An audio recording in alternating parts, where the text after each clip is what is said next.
Sir, I'm the skeptic. Sir, you about this fact that we should enhance our competence. So, how do you start this process? IIT is a beginning.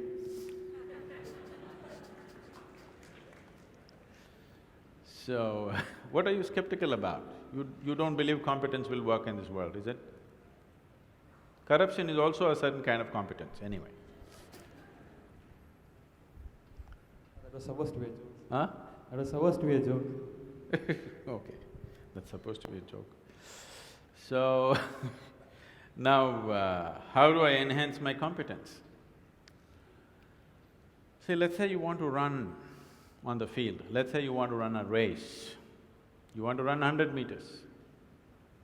It is not running that you have to work on right now, you have to work on your legs and lungs and muscle and everything, isn't it so?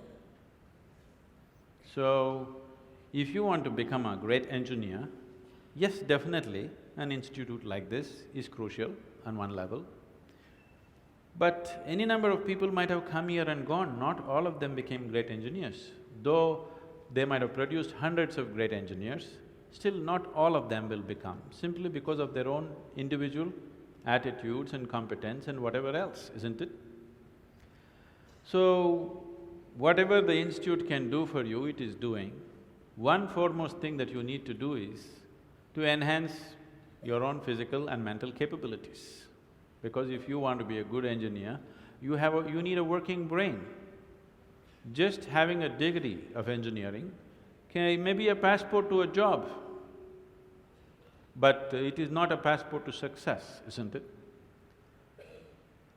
So to have a working brain, which the engineering degree will not freeze. Usually lots of degrees, when people acquire degrees, they freeze their brains. They think they can… now they've finished using it and now they can rest it for the rest of their lives. It is not so. This is only to enhance your capability. This is just an organized effort. A school, a college, an institute is just an organized effort towards that, because each individual cannot craft it for himself. That is why an institution. Otherwise, an institution has no other purpose. It is here to just organize that possibility of you striving to be of a certain competence. But that is a mass application. But as an individual, your most important thing is you as a human being, you are functioning at the fullest level. If that has to happen, there are other dimensions which one needs to explore. Unfortunately, though these sciences and technologies for inner well-being have been the mainstay of this culture for thousands of years, today we are largely losing it for various reasons, because we want to imitate somebody else. We don't want to imitate our grandfather Topiwala anymore. We want to imitate the hat seller from another country. Because of that, we are losing those things, but we should not. We have to bring it back into our lives. This is very much a part of the way the culture itself is structured, that it is all about the human being. See, this is the only culture which talks about, which even an illiterate person in this culture is aware of, that you can actually evolve to another dimension of existence. Even if I go into a village and talk to an illiterate peasant who has not read anything, who doesn't know anything, who's not heard any of this stuff, even to him if I go, he will not ask me, give me a golden horse or something, he'll say, "Enakku mukti venum Swami." He's saying he wants ultimate liberation. Where did this fellow get this? Nowhere else on the planet this is possible.